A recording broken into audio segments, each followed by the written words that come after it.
Hi friends, welcome to GK with GK.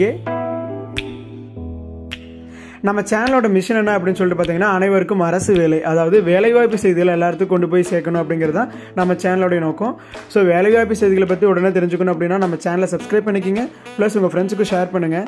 நோட்டிஃபிகேஷன்ஸை miss பண்ணாமல் receive பண்ணால் bell icon on பண்ணி வச்சுக்கோங்க. தமிழ் நண்பர்களுக்கு வணக்கம். இன்றைக்கி பார்த்தீங்கன்னா central council for research and yoga in நேச்சுரோபதியிலிருந்து எம்டிஎஸ் மட்டும் கிடையாதுங்க, நிறைய போஸ்ட்டுக்கான வேகன்சி ரிலீஸ் பண்ணியிருக்காங்க. 10th முடிச்சவங்க, 12th முடிச்சவங்க, எனி டிகிரி முடிச்சவங்க வரைக்கும் எல்லா விதமான போஸ்ட்டும் இருக்குது.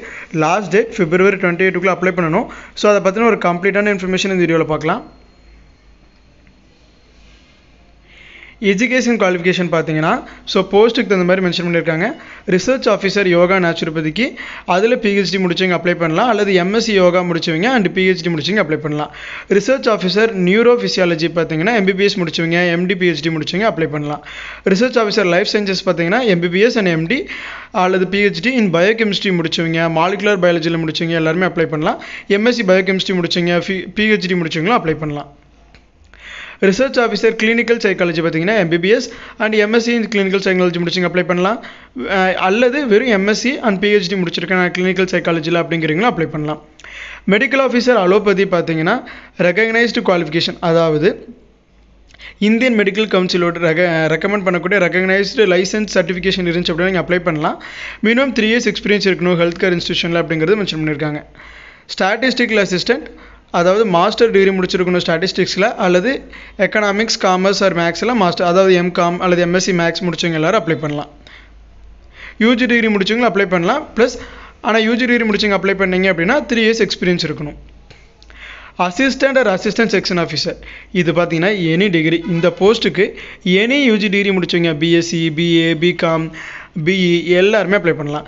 ஜூனியர் ஹிந்தி டீச்சர் பார்த்தீங்கன்னா மாஸ்டர் டிகிரி ஹிந்தியில் முடிச்சவங்க அப்ளை பண்ணலாம். வித் இங்கிலீஷ் கம்பல்சரி ஒரு லாங்குவேஜாக அவங்க படிச்சிருக்கணும். ஸோ பேச்சுலர்ஸ் டிகிரி முடிச்சவங்க அப்ளை பண்ணலாம். அப்படி முடிச்சிருந்தாங்க அப்படின்னா அவங்களுக்கு சர்டிஃபிகேஷன் முடிச்சிருக்கணும் எக்ஸ்ட்ரா அப்படிங்கிறத மென்ஷன் பண்ணியிருக்காங்க. ஆஃபீஸ் சூப்பரிண்டென்ட் பார்த்தீங்கன்னா டிகிரி எனி டிகிரி முடிச்சவங்க ப்ளஸ் கவர்மெண்ட் ரூல்ஸ் அண்ட் ரெகுலேஷன்ஸோடைய ஒரு எக்ஸ்பீரியன்ஸ் இருக்கணும், 5 years எக்ஸ்பீரியன்ஸ் இருக்கணும் அப்படிங்கிறது மென்ஷன் பண்ணியிருக்காங்க. அக்கௌண்டன்ட் பிகாம் முடிச்சவங்க எல்லாரும் அப்ளை பண்ணலாம், அல்லது எனி டிகிரி முடிச்சுட்டு எஸ்ஏஎஸ் எக்ஸாமில் பாஸ் ஆனவங்க அப்ளை பண்ணலாம். Junior stenographer matric or equivalent, அதாவது 12th முடிச்சவங்க ப்ளஸ் ஸ்டெனோ முடிச்சிருக்கேன், அப்புறம் டைப் ரைட்டிங் முடிச்சிருக்கேன் நான் இங்கிலீஷ் அல்லது ஹிந்தியில் அப்படின்னா தாராளமாக நீங்கள் அப்ளை பண்ணலாம். எம்டிஎஸ் பார்த்தீங்கன்னா பாஸ் இன் மிடில் ஸ்கூல், அதாவது 10th முடிச்சவங்க அப்ளை பண்ணலாம். ப்ளஸ் ஹிந்தி அல்லது இங்கிலீஷ், ஹிந்தி அதாவது உங்களோட ரீஜனல் லாங்குவேஜ். இப்போ நம்ம தமிழ்நாட்டுக்கு பார்த்தீங்கன்னா தமிழ் தான் ரீஜனல் லாங்குவேஜ். ஸோ தமிழ் எழுத படிக்க தெரியணும், அது கூட இங்கிலீஷ் எழுத படிக்க தெரியணும். ஸோ அந்த மாதிரி ரீஜனல் லாங்குவேஜும் ப்ளஸ் இங்கிலீஷ் எழுத படிக்க தெரிஞ்சவங்க அப்ளை பண்ணலாம்.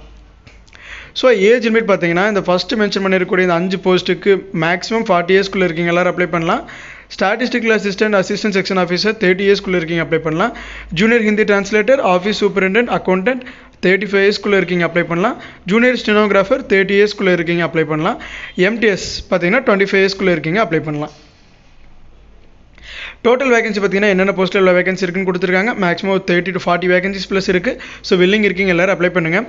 அப்ளிகேஷன் ஃபீஸ் பார்த்தீங்க அப்படின்னா அன்ரிசர்வ்ட் கேட்டகரிக்கு 1000, அதே எஸ்சிஎஸ்டி, ஓபிசி, பிடபிள்யூடி கேண்டிடேட்ஸ்க்கு 500. அதில் 90 minutes ரிட்டன் எக்ஸாமில் 2 கேட்டகரியாக கொடுத்துருக்காங்க. ஓகேங்களா, அதாவது 1லேருந்து 5 வரைக்கும் கொடுத்துருக்க போஸ்ட்டுக்கு என்ன எக்ஸாம் ஃபீஸ், 6லேருந்து 12 கொடுத்துருக்க போஸ்ட்டுக்கு என்ன எக்ஸாம் ஃபீஸ். ஆக்சுவலாக பார்த்தீங்கன்னா சேமாக தான் வருது. மேக்ஸிமம் இதுக்கு 1000னா இங்கே நம்ம 500 பே பண்ணணும். அதே நம்ம 6லேருந்து 12 போஸ்ட்டுக்கு அப்ளை பண்ணுற மாதிரி இருந்தால் 250 பே பண்ணணும். அது போக இப்போ நீங்கள் செலக்ட் பண்ணுற போஸ்ட்டுக்கு ஏதாவது ஸ்கில் டெஸ்ட் இருக்குது. இப்போ நம்ம டைப் ரைட்டிங் எம்டிஎஸ்ஸாக போனீங்க அப்படின்னா டைப் ரைட்டிங் டெஸ்ட் கண்டக்ட் பண்ணுவாங்க. ஸோ அந்த skill test trade test conduct பண்ணாங்க அப்படின்னா அதுக்கு உண்டான அடிஷ்னலான சார்ஜ் 500 நம்ம பே பண்ணுற மாதிரி இருக்கும். சேலரி பார்த்தீங்கன்னா அந்த ஃபஸ்ட்டு மென்ஷன் பண்ணியிருக்க 5 ரிசர்ச் ஆஃபீஸர் கேட்டகரிக்கு 56,100லேருந்து 1,77,000 வரைக்கும் இருக்கும். ஸ்டாட்டிஸ்டிக்கல் அசிஸ்டன்ட் செக்ஷன் ஆஃபீஸருக்கு 44,000லேருந்து 1,42,000 வரைக்கும் இருக்கும். Hindi translator, office superintendent, accountant பார்த்தீங்கன்னா 35,000லேருந்து 1,12,000 வரைக்கும் இருக்கும். ஜூனியர் ஸ்டெனோகிராஃபர் 29,000லேருந்து 92,000 வரைக்கும் இருக்கும். எம்டிஎஸ் பார்த்தீங்கன்னா 18,000லேருந்து 56,000. இதெல்லாமே பார்த்தீங்கன்னா பேசிக் பே. ஸோ அது போக நமக்கு எல்லாமே தெரியும் கவர்மெண்ட் ஜாப் அப்படிங்கிறப்ப கண்டிப்பாக நமக்கு அலவன்ஸ் எல்லாம் வரும். House allowance, house rent allowance, dearness allowance. So அந்த மாதிரியான அலவன்ஸ்லாம் சேர்த்து உங்களுக்கு கிட்டத்தட்ட மினிமம் மந்த்லி சேலரி பார்த்தீங்கன்னா 40,000 to 50,000 உங்களுக்கு இந்தியன் சேலரி இருக்கும்.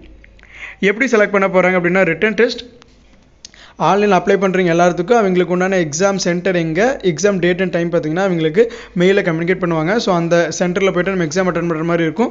அதில் ஷார்ட் லிஸ்ட் ஆகிறவங்களுக்கு ட்ரேட் டெஸ்ட் இல்லை ஸ்கில் டெஸ்ட், இப்போ டைப் ரைட்டிங்னா டைப் ரைட்டிங் டெஸ்ட், ஸ்டெனோனா ஸ்டெனோ டெஸ்ட், ஸோ அதுக்கு உண்டான ரிலவெண்ட் டெஸ்ட் வைப்பாங்க அல்லது இன்டர்வியூ இருக்கும். ஸோ அதில் ஷார்ட் லிஸ்ட் ஆகிறவங்களுக்கு டாக்குமெண்ட் வெரிஃபிகேஷன் சக்ஸஸ்ஃபுல்லாக கம்ப்ளீட் பண்ணியாச்சு அப்படின்னா நமக்கு அப்பாயின்மெண்ட் லெட்டர் இஷ்யூ பண்ணிடுவாங்க. ஸோ இதுதான் செலெக்ஷன் ப்ராசஸ். இம்பார்ட்டன்ட் டேட் பார்த்தீங்கன்னா February 28 தான் லாஸ்ட் டேட். அதுக்குள்ள நம்ம அப்ளை பண்ணணும். எப்படி அப்ளை பண்ணுறது பார்த்தீங்கன்னா கம்ப்ளீட்டாக ஆன்லைனில் தான் அப்ளை பண்ணணும். அப்ளை பண்ணுறதுக்கான லிங்க் நம்ம டிஸ்கிரிப்ஷனில் கொடுத்துருக்கோம். நம்ம சேனலுக்கு கீழே அந்த மோருங்கிற பட்டன் கிளிக் பண்ணிங்க அப்படின்னா கீழே டிஸ்கிரிப்ஷனில் ஸ்க்ரோல் பண்ணிங்கன்னா அப்ளை லிங்க்னு இருக்கும். அதை கிளிக் பண்ணி நீங்கள் அப்ளை பண்ணிக்கலாம். ஸோ இந்த மாதிரியான எந்த ஒரு ஜாப் நோட்டிஃபிகேஷன்ஸும் நீங்கள் மிஸ் பண்ணாமல் ரிசீவ் பண்ணணும் அப்படின்னு நம்ம சேனலை சப்ஸ்கிரைப் பண்ணிக்கிங்க. தேங்க்யூ ஃபார் வாட்சிங் GK with GK.